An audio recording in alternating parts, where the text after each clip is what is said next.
Good.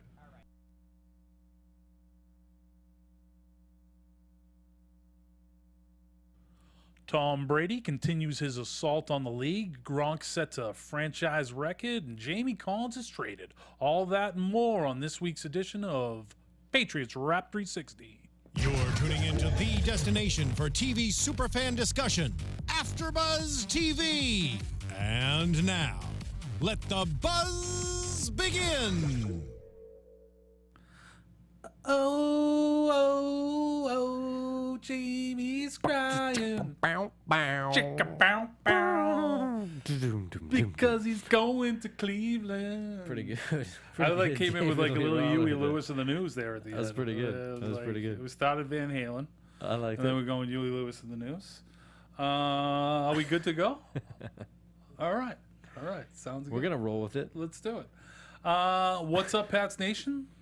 Thanks for dropping in on us on our latest edition of Patriots Wrap 360. We're having a little bit of technical difficulties we're coming in and out of. So if you watching us live, you aren't going to be able to hit us up on the YouTube chat room. Like I say, we're at the fantastic AfterBuzz Studios that usually work tip-top. This is just, a little blip in the system. It's all good. Blip. We're getting it out.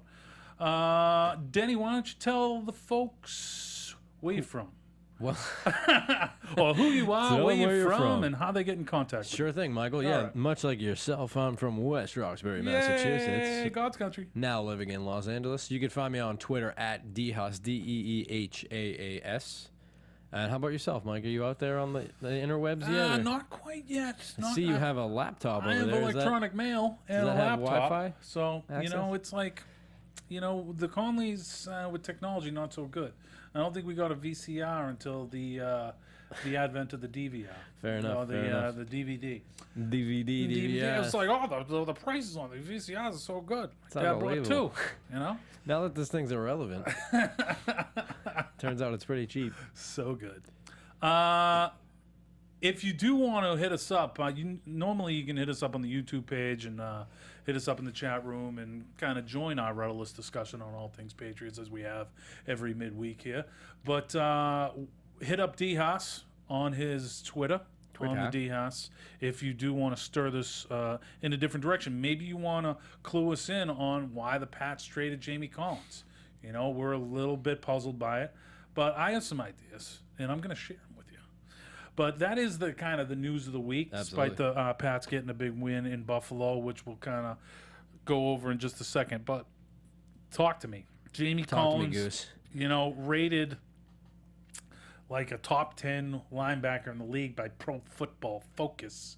Yeah. We just trade him away for like a third rounder? I've heard you say recently Yes. that you can't be shocked by certain things that happen. It seems very recent. It's true. You can't be shocked by certain things happening. Anything's possible with the Pats. We've seen it time and time again. But I must say, I got a notification on the phone saying Jamie Collins traded. I looked at it twice. I looked at it 3 times. I couldn't believe it. Traded to the Browns. And then when I read what we were getting in return, I had to reread it about 5 times because it didn't make any sense to me at the time. That's what's puzzling. I've been reading different things. I hear a third round compensatory pick, and then I'm hearing it's a conditional pick. You can shed any light on such a thing? Well, gee, Mike, funny you ask. Yeah. Yeah, as I understand it, basically the trade is in fact for a third round compensatory pick this upcoming draft. But that all hinges upon, I guess it actually hinges upon Alex Mack, who's now with the, I want to say he's Falcons. He's with the Falcons. So if he finishes out the season with getting 80% of the snaps the rest of the way, They'll get that. we'll get that pick. Gotcha. If that doesn't pan out and they are not awarded a third round compensatory pick, we get a 4th round pick the next season, Gotcha. which would greatly diminish the value of, The Browns' 4th round pick. correct, 2018. Well, that could be only a few. It could be, yeah, few- a couple few spots digits, away, a but few but it's a spots. year later too, and I think with That's true. those guys that understand math and value better than guys like you and I, they tell us that it's a lot holds a lot less weight. I'm wicked good at math, guy. I don't know what you're talking about. Wicked smart. Jeez. But yeah, I mean, aside 670 on the from SATs. the value in return, I found this one to be I'm trying to jog my memory as far as what was, the most recent move that was that shocking. I feel like usually there's some writing on the wall, a little bit of an expectation or, understanding out of the gate, but this one was a bit of a jaw dropper to me, at least at the moment. We've tried to, all Pats fans, I think, have tried to piece the puzzle back together now. Yeah, I mean, I could see if he rolled into the Foxborough Police Department on fake weed, he didn't Right. know, had his shirt off, Right. didn't know, up from down. But speaking of Chandler Jones, oddly enough, Jamie Collins was asked in the Improper Bostonian earlier this year about, hey, what do you like to watch, college football or pro football? Did you hear this? Yes. And he's like, neither. Me and Chandler Jones were talking about this, and I was like, "Oh, guess what? Yeah, you gotta watch football." It was right before he walked down to the police station. So you gotta watch some football if you want to remain a Patriot, evidently. Yeah, I mean, it's. I don't know. What about you? What do you think is like in your mind? Well, it's What like does this I guess compare maybe to as far we as the gut punch of it? We should have saw the writing on the wall. Where he only played 62% of the snaps, defensive snaps this week after playing all of them, Right. Every other week. Yeah. And except when he was dinged up.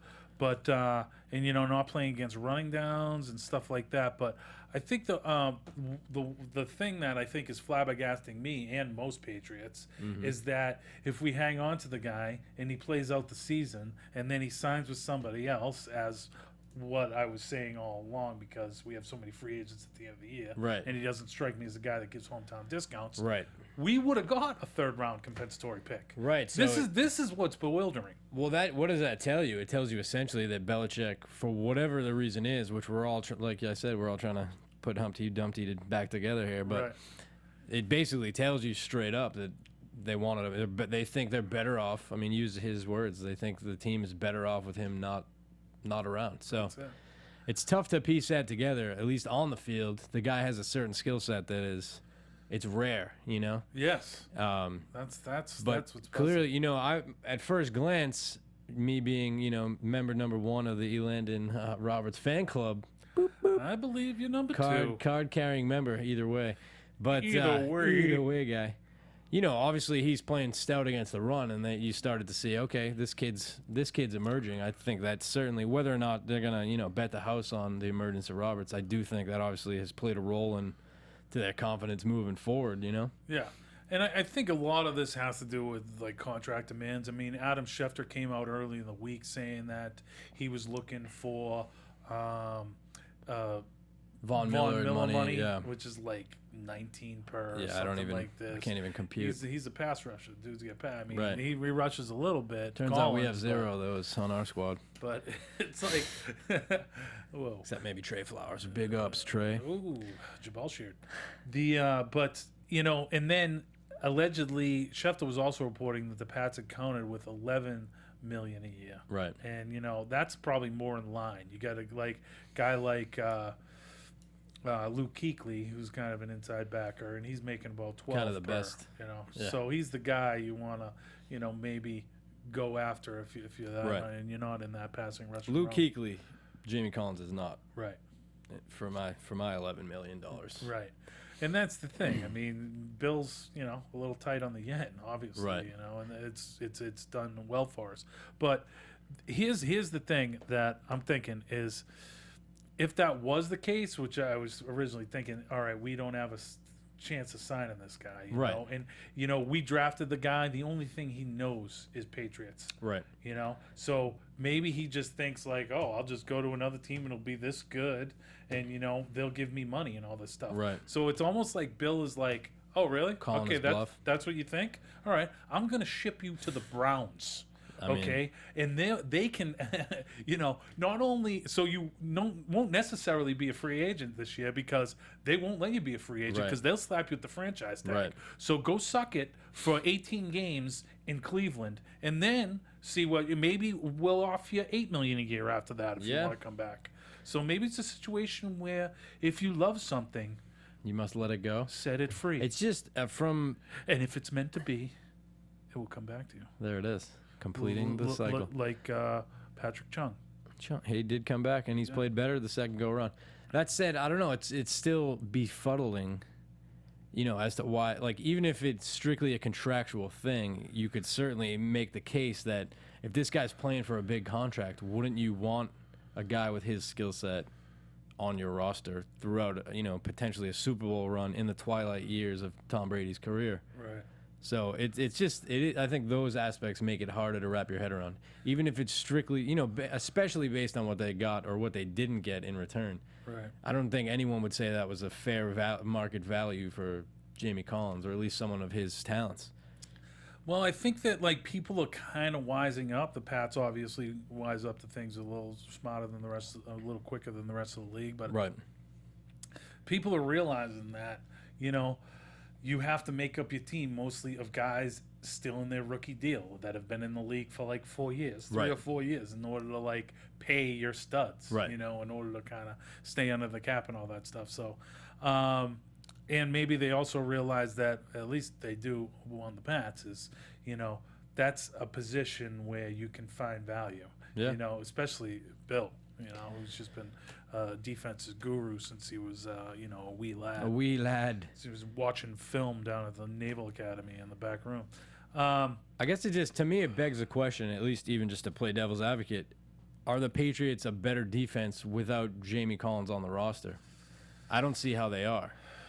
Well, Just from a fundamental defensive standpoint, like your defense, whether or not that guy ends up playing more or less snaps moving forward, if they find out they finally coming to terms, this guy's a liability against the run, there's got to be some other stuff, which, everyone's been speculating about, whether it's just the potential for some chemistry problems on the team chemistry, whether they thought, hey, based on some other personality stuff, that this is going to flare up down the line and could potentially mess with us, Yeah, well, it's interesting because reading Mike Lombardi's comments. Pretty who- harsh. Yeah, Pretty harsh. Pretty harsh. Who was, of course, the former Browns GM who was with the Pats as a consultant the past couple years while the Browns were paying him. Very nice.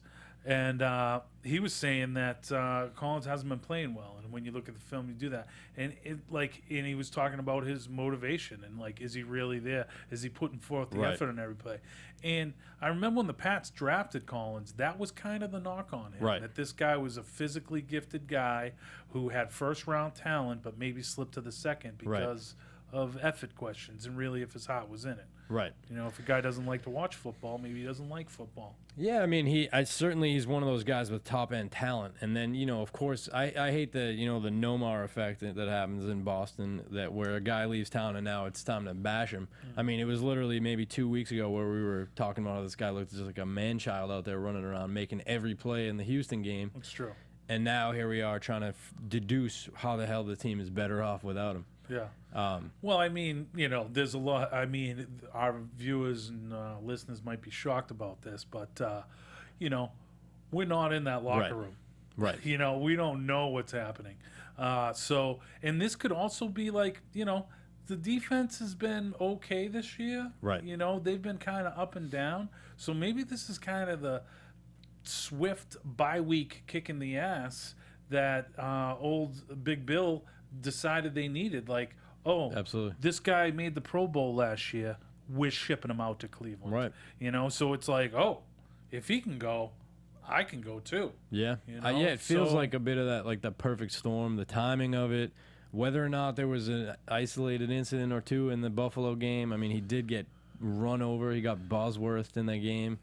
He allegedly, it's hard. I try not to be too judgmental because, like you said, we don't know. A lot of times as a fan, number one, we don't know half as much as these guys, realistically. Even those of us that played for years and know the game as much as we think we do, we don't know what a guy's actual assignment is on a given play. Right. We don't know if a guy's, if one guy, it looks like one guy's a bonehead out there, but you don't know if he's covering up for another guy, et cetera. Right. I feel like a guy like Collins, because he has that top-level athletic talent, he can freelance. There's guys, think of like the Brewskis over the years, the Junior Seaus. These guys make plays, instinctive plays, where maybe they come off the standard, by the book assignment, but if they're right, no one's hollering at them. But when I can't get behind that. Teddy Bruschi does his job on every play. he my does, friend. but he was also such an instinctive player, Yeah. Whereas a guy like Collins, when he's right, but he's also one of those guys when he's making a bonehead play, we saw last week there were a couple of them. So I do think there's got to be another layer to this. I don't know if it's a few actual incidents, some bad blood. There has to be more to it and we're probably never going to hear exactly what it was. Yeah. Well, yeah, I know that everybody's taken the Pats line of thinking, good teammate, good player. Right. Wish him nothing but the best. We're going to still remain friends. Best friends, I think. Yeah, Brady. It's going to text him every day. Yeah. But, our views on Seattle. But Lombardi, and he kind of said something. You said he got kind of lit up on a few plays this week. Mm-hmm. Definitely the Gillisley touchdown. You saw him just got run over. That's what you were referring to as far as the Bosworth. He got trucked. We had to, just even watching the game in passing there on Sunday, it was like, who just got destroyed on that play? And it was, in fact, Collins. Yeah. And then I think Lombardi pointed out on the touchdown run by Tyrod Taylor that maybe Collins wasn't doing his job in that one, and he was kind of doing a little freelancing. But when you relook at that play, he also got face masked on that. He did. We were kind of taking a peek at that. Yeah. It's just hard to say. We don't know if he's doing his job on that play or not. It's hard to say, like whether or not he got, Patricia's telling him to go in there, if he's, supposed to be dropping back. I thought maybe he misread the play.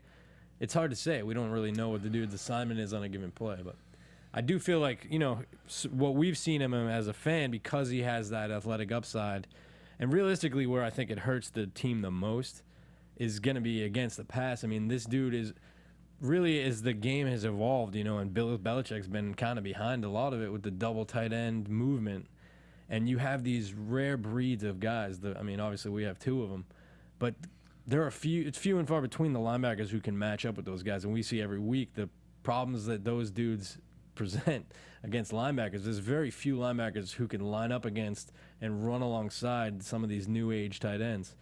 And I feel like, that's where Jamie Collins really shines, where that dude can run down the field with anybody. Yeah. And the guy's ceiling's high, but whether or not, that's him not meeting that is actually holding other guys back when you have a thumper like my boy Landon Roberts out there. This is what I'm saying. And then we'll see. We got some new guys in the fold. It's just going to be real interesting to see how those snaps get allotted moving forward. Yeah, maybe the writing was on the wall when you saw the Patriots adding linebackers here over the past few weeks. Yeah, it'll be pretty interesting to see. I think we're going to see more Mingo. Obviously, Roberts is going to be in that kind of Brandon Spikes role. He's going to be in there certainly in first couple downs, running situations. And the kid, not to get too carried away, but the kid looks like an absolute stud against the run. So it's rather exciting. We'll see what Kyle Van Noy is an interesting addendum to the roster as well. The kid historically, the first thing we were all hearing when his name kind of started circling was that this dude historically has been misused by the Lions. It's easy to pick on the Lions since they, much like Cleveland, they don't always get things right. But yeah, it'll be interesting to see how we use Van Noy. If he's better suited as an edge rusher, that doesn't really solve much of the problem with shipping Collins out of town. So I think it seems like, based on the fact that we're also not getting any edge rush from pretty much anybody, or any pass rush, interior or otherwise, edge rush, interior, the pass rush is pretty much non-existent. Yeah, that's unfortunate because at the beginning of the year it seemed like it was there. Yeah. You had Chris Long getting in there with regularity, and some of even the interior guys. Except for Trey Flowers, seems that obviously using this week as an example, he had 2 sacks this week, and I think he had 21 snaps if I remember correctly. So it's just going to be interesting to see how they move some of these guys around and the way that they use, some of their, the Ninkoviches of the world. I don't know. I'm just interested to see how they fill those slots and kind of make up for the absence of JC. It's going to be interesting. It is going to be interesting, but, I feel like Mingo has to be an X factor here just based on his athletic skill set, where he, and then I don't know how they're going to use Van Noy, but they may as well just keep mixing it up. As far as if you can get to the quarterback, put the guy in there, because the guy must have some talent. He's a former second round pick. Right. Mingo's a former first rounder. So it's about, maybe they feel like that these guys can contribute more than just on special teams, and right. We are going to be able to. We both love Landon, so we're going to be able. The dude's a thumper. Seems like we're going to be able to cover for him on first and second down. Certain guys have that knack, and he's one of them. The other thing that I was reading somewhere, and it, we all saw the do your job special that they had on the Pats, and Sure. there was that marquee moment in the season where, or maybe it was maybe it was the Football Life Belichick special, where he was harping on how he couldn't reach the team, and they were lacking the the certain gusto that he wanted to see out there, where the guys weren't picking each other up, and Brady would get hit, and the linemen were leaving him down and stuff like that, and a bit of that happening on the defense. In some ways, though, the team seems to be a cohesive thing. I mean, until Monday morning, it felt like all was right in Patriots Nation. And then all of a sudden now we're kind of left questioning what the hell's really going on. But to some extent, though, the team seems to be rolling along pretty sweetly. You do also, you have the offensive and defensive units. You have kind of the linebacking core as its own thing. Yeah. So you never know what's going on in those meeting rooms, and maybe if there's any kind of bad attitude happening, or just kind of a disinterest or a certain level of lack of respect or whatever it is, that's where it'll show that up. it trickles down. Yeah, and then you have these guys, by all appearances and everything I've read on Roberts, that kid on the other hand, he's not playing video games. He's obsessed with football. Right. You have Van Noy, the dude went to BYU. He's probably, he's not going out on Saturday nights. He's reading from the good book and studying some Orange on Crush. the game, He wasn't the guy throwing any objects on the field. That's for darn sure. Ooh. You know what I mean? Doesn't even know what that was out there. For reals. Had no clue. All right. But anyways, it was a shocker, though. I think the dust is going to have to settle over the next 8-9 weeks. Only time will tell. Yeah. Should we talk about the game? I don't know. Can we move on? Let's talk about the game. I mean, it was a win. It was a nice big win. It was a win. 41-25. Pats over the Buffalo Bills. Up in Orchard Park. New edition not in attendance. As far as we know. As far as we know. But I know you mentioned Jamie Collins being able to cover behemoth tight ends. We have a few of those on our own, right? We got a couple. Gronk sets the franchise records for touchdowns, 69. 69 boys rule. Boom. Did you see the Gronk family reaction by any chance? I don't think so. It's pretty great. There's footage of the whole family in the box chanting 69. Really? 69. Wow. Yeah. This, the cloth from which he is torn. Gronkowski must mean class in Polish. Oh, boy. I mean, Western New York. They live a hard life up there. It's a hard knock life, You know? Winter's coming. Winter is coming. But he was an animal, per usual. Are people not watching tape? Because this seems like Gronk down the seam. It's nuts. Brady hits him. Haven't we have like 3 of those this season? Or 3 in the last 4 games?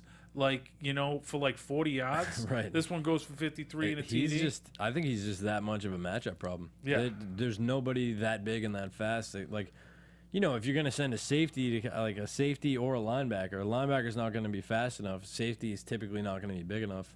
Right. The dude's causing problems. Yeah, and then like this dude who was like covering him on that particular play, Roby Coleman or whatever, is like the Nickelback in there. Right. I know you're a big fan of Nickelback, but Huge fan. But he's in there, and how disheartening is it for that guy? That's like, okay, I'm on this guy because I got the speed to stay with him, Right. but then he outmuscles you for the catch, and then he runs away from you. Right. Like, how disheartening is that? Yeah, it's Like I can't even feel good. Jump out and grab his shoe, Right. his shoelace, and try and make it effort. The guy's got wheels. Because the dude's fast. He's been out there running, trying to keep up with TB12 out there, I think. You know what I mean? I think The scrambler. he had the longest run of the game. Probably the most that 15-yard scramble was the longest carry of the game for the Pats. He's on target to set a new career best in rushing yardage. It's something he worked on in the offseason. He talked about Let's it. hope he doesn't get it, because that means he's just scrambling. He's watching these kids, and he's like, hey, get a little. I honestly thought he looked pretty dang good. He looked comfortable on that run. He looked a little less awkward. Yeah. Like it was like that moment right after Forrest Gump breaks out of the leg braces, It's like all up till now he's had the braces on. And on that one they just broke off. January. Oh man. Those are my magic shoes. Before we start slurping the goat weekly slurp fest, but let's get back to Gronk. Gronk. And He, set the franchise record, beating one of the biggest gentlemen ever to wear a Patriots uniform, Mr. Stanley Morgan. And in true gentleman fashion, he called Gronk afterwards in the locker room. Nearly hung up on him. Gronk's like, Who's this? who? But Gronk, how old is Gronk? He doesn't know what that is. exactly. He's a baby. He's a baby. He is. Gronk did it in his 7th season. Old Stanley had 12 seasons with the Pats in order to get it done. So Yeah, he's off to a decent start. to his you career. think in his injury time and stuff, he pretty much did it in half the games. It's ridiculous. We don't have the games his scenarios. his here, but- dominance it's unparalleled, Michael. Yeah. It's unbelievable. It's unbelievable. And just to stay on the tight end position, as there has been a little bit of a shake-up there in the past few weeks with the Pats shipping out A.J. Derby to the Broncos and cutting Clay Harbor a few weeks ago. They did sign tight end Matt Lengel from the Bengals practice squad. Langle from the Bengals. There. What do you Lengel got? from the Bengals, no big deal. Lengel. Another 6'7" guy that's 266 pounds. So it's like Future Hall of Famer. we're just Future Hall cornering of the Famer. market on these offensive tackles that play tight end. It seems that way. It seems that way. It's pretty crazy. Pretty So that's exciting. I mean, he probably never will see the field. Not once. Give Not him- once. If we're signing him, he's got to be good. Guy's a legend. And congratulations to Dyla Gaffney, finally making the 53-man roster Nice. after being that, always a practice squad guy or waived, and then we bring him back. Clearly, the Pats really like this guy. They like him. And if his knee can, He's stay still- healthy, he's- could be something. Still a big X factor. Bottom of that depth chart. Speaking Bottom of that knees depth chart. staying healthy on the running back depth shot, Dion Lewis back at practice last Thursday. Yeah, latest I've read is that he's projected to play against Seattle. That's Wow. the latest projection. That'd be nice because, obviously they wouldn't start him back on the practice because that, with the new IR rules, Right. once he goes back to practice, that starts a 21-day clock Right. on Dion Lewis where he's either put on the 53-man roster or not allowed to play, I believe, for the season. Yeah, So that's correct. So, that would come down to November 17th was when that would be up. yeah, no knock on James White, and he's done a decent job aside from that horrible drop he Ooh, that had was in the tough. game, which was pretty tough. Oof. But yeah, he's been a pretty solid, pass catching back for the Pats. That said, if all it takes is a couple highlights from last season. I mean, Dion is a dynamic player with the ball in his hands, especially if you can get him in space. Yeah. So I assume the Pats are gonna, they're not taking any unneeded risks right now. Right. Ease him back in, couple touches here and there. Let's see what the kid's got. If he can be anywhere close to what he was, it's going to be a huge asset for the offense, which is already pretty solid, it turns out. Pretty good. Pretty solid offense. Old LG Blount force trauma kind of held in check this week. A little bit. I think Buffalo was kind of they got absolutely blown up by Jay Ajayi last week. Sure did. So I think they were on their best behavior to stop the run. Yeah, they did stop the run. They did. That said, TB12 was really spreading that ball around like old school TB12 for the early days of yore. So good. Spreading it out, getting everyone some love. Jules having a good game, getting a TD. His first TD of the season. Amendola with a nice TD. Hogan, That big game bomb, against dude, his team. on 3rd and long too. It's The like, how deep can- ball. Brady has really brought back the deep ball this year. Wow. Let's salivate about that. Chris for a minute. Hogan's brought back We the deep sound so ball. pathetic. That dude is like, Tom Brady. I mean, what can you say? Hey, though? man. It's just, Patriots show. it's just great though. You know? It is not depressing. I always think of that scene from Ron, Ron Burgundy. It's just like, we've been coming to this party for 20 years, whatever it is, And in no way is that depressing. It's like every week watching the Pats, it's just like, It's- sweet Lord. We are so fortunate. Da Pats. It's like it's it's like watching the Celts in the early '80s. Right. It was just Yeah, like, it's all right, they're gonna win by 30. Spoiled. Let's just see how they do it. so spoiled. Oh man. So spoiled. So yeah, LTB 12, 22 out of 33, 315, 4 TDs, but no big deal. He also got his 26th win versus the Buffalo Bills. Is that any good? That's tying a record. Brett Brett Favre. Favre. Yeah. 26 versus Detroit. So Yeah. that's kind of interesting. And the offense looked good, and it was like kind of that formula we used to seeing when the Pats are clicking on offense, where Right. they're like, or really on all sides of the ball, where they're like, they'll stop that team on their final drive of the first, and they got him because Carpenter hit the upright, Right. and then old Ghost hits the upright, but it bounces in on a 51-yarder, and then they score that touchdown real quick. So it's like you get that swing, that Oh, yeah, big 10-point time. swing. That was huge. Or in that instance, it's like a 13-point swing. So, yeah. We haven't really touched on that yet, but also a big game for old Pat's Kicky, Steven Ghost. Gostkowski. Yeah, I mean, big. That I thought that going into the half, that was huge. That They was tried huge. to ice him off. It was a long kick, inclement weather to an extent. Yeah. And the football gods were shining upon him with that kick. Dinked it in off the upright. Yep. 5 PATs, 2 field goals. First Nice. time he hasn't missed a kick in a month. Feels like a while. Yeah. I mean, yeah. Hopefully that was exactly what the duck the road it is. They say. I mean, Bill always keeps saying, I'd never have anybody out there besides Steve, Yeah. He's the guy. So they're saying all the right things to get this guy back on the right track, Yeah, I'll say that this week. Had he missed a couple more, maybe he would try the opposite medicine. There's no one I'd rather have out there less than him right now. Wow. No, I mean, yeah, he looked good, and hopefully that'll just get him back on track. I mean, until this point, really, there's been very few hiccups the whole career so far. Yeah. So Speaking of the kicking game, Ryan Allen looked good on his 3 punts. he did better than the week before, where there was just there was a lot of kicking woes the week before. So Maybe good to that see was a coached up during the week. big week for special teams, especially that punt return was huge. So I mean, excuse The me, the kick kickoff return. Yeah, Yeah, I think what was it, Amendola's 73 yards. 73 yards, dude. No big deal. And that was good to see, No big It's deal. like, I'm always telling myself, all right, yeah, it's nice to see Edelman and Amendola back there because you trust these guys and they're not going to fumble. But do they have the explosiveness Right. anymore to make this happen on a Right. big run back? So it was good to see that from Amendola. He's doing that. But Pats, 7 of 10 drives they scored. They were 9 of Pretty good 13 day. on third down.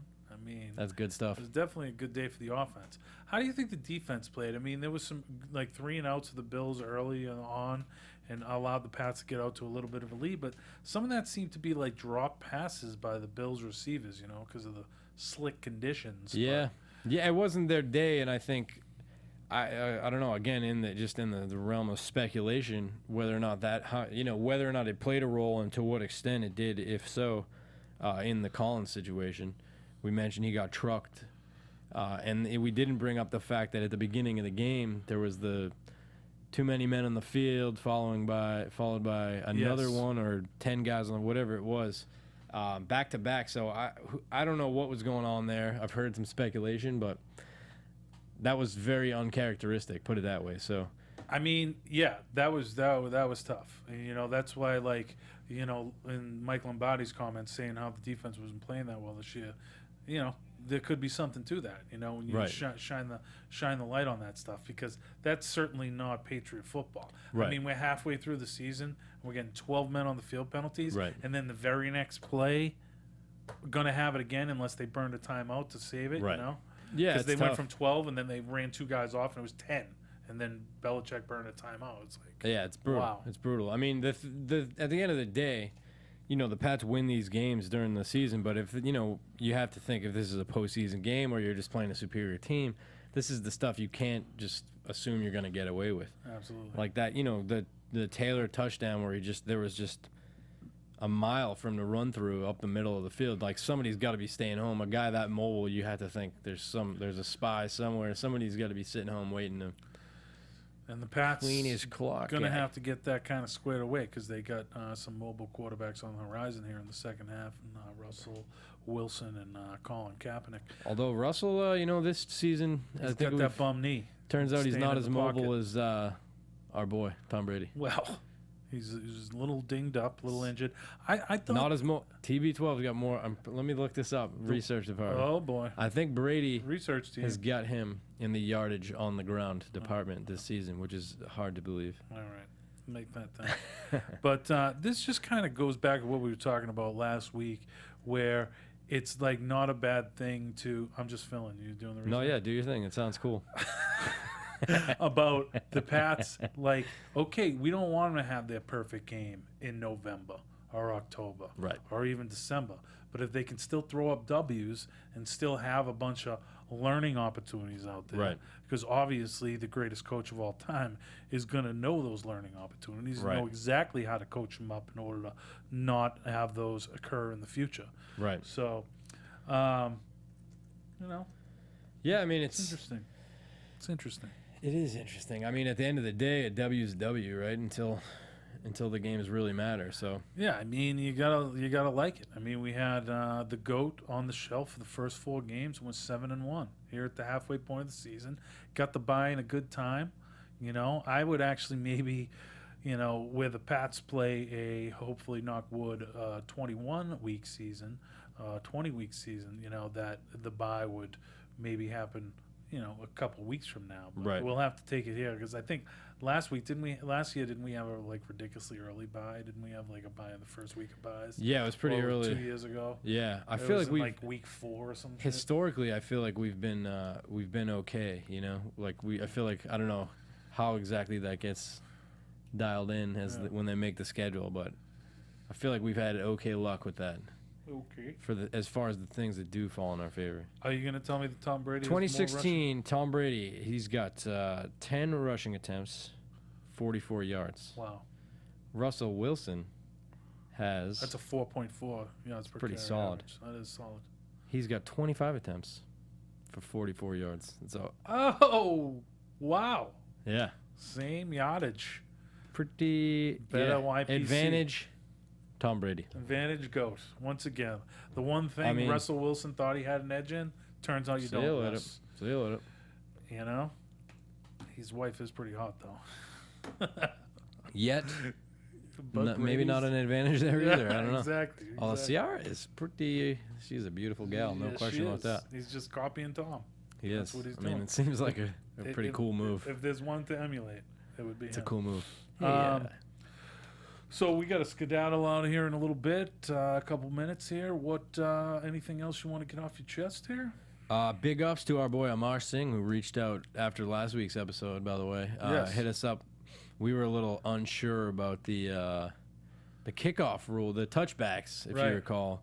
I don't know how they slipped that one by us, but Amar dropped us a little line on Twitter just to let us know that the new touchback rule to the 25 only applies to kickoffs, not punts or anything else. So. Right. Which is, I think, is weird, regardless of the fact that somehow we weren't aware of it. It's like so weird. That's weird, man. Why are you getting all different touchback scenarios? It does That's seem confusing. odd. I remember when all the hullabaloo was made and they said, "Oh, it's going to be the 25." They didn't mention that. Yeah. Like there wasn't no asterisk on it. I mean- it's like only going to be on kickoffs. Consider myself a fairly knowledgeable fan, and not know that is just, I feel like Donovan McNabb out here not knowing you could tie a game kind of thing. Yeah, it's true. Lots of ties lately. Yeah, also crazy. weird, Two yeah. this season, terrible. Very good. What are you going to do with your bye week? What are you going to do with yourself? It's a tough call. Probably just do some yoga. Wow. Go on a hike. Wow. Look Go to at you. church. I'll probably Typical Sunday. I'll probably just watch a bunch of JV football. Yeah, no question. You Watch know? some of these also runs and see what they got up their sleeves. See what they got. Sleep in, maybe. You know, but we will be here next week, even though it's a bye week. We'll just be, talking about the Seattle series and maybe what we do with the bye weeks. We're here every Wednesday around this time. We were a little late today due to technical difficulties, but we're around about 11, 12 p.m. Eastern time. So Edelman Brady p.m. On Wednesdays. Come and check us out, guys. Really appreciate you tuning in. For Dennis Harris, I am Mike Conley. Thanks for tuning in for another edition of Patriots Wrap 360. Happy birthday, Bob Conley. From executive producers Maria Menounos, Kevin Undergaro, Phil Svitek, and the entire AfterBuzz TV staff, we would like to thank you for listening to the AfterBuzz TV network. To watch or listen to other after shows and post comments or questions, be sure to visit AfterBuzzTV.com. I'm Sir Richard Wentworth, and this has been a presentation of AfterBuzz TV. Buzz you later. The views expressed herein are those of the hosts only and do not necessarily reflect the views of AfterBuzz TV or its owners or principals.